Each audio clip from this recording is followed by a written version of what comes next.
Welcome to the Maxi Domino base assembly instructions. When you open the cartons, you will find the booker rod, the column, the 4-leg base, the spider, 2 washers and 2 nuts. You will need a drill with a 16mm socket, a 16mm spanner and thread lock. Part 1.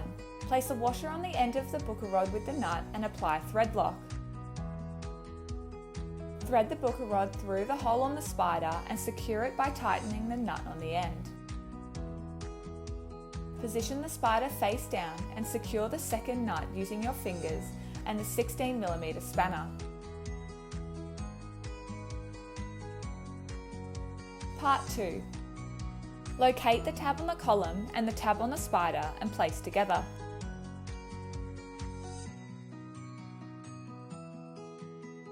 Grab the base, line up the tab with the one on the column and thread it over the booker rod. Place a washer on the end, apply thread lock, screw on a nut and tighten with the drill. The Maxi Domino is only available in an anthracite table dining height.